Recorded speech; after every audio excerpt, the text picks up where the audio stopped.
drill bit is down hips with shoulder articulations and maybe a step touch.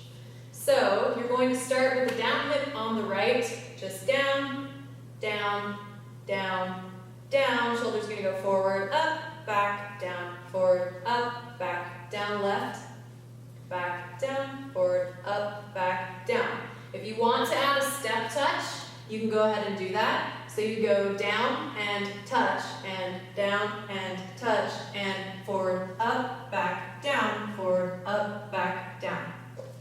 Ta-da!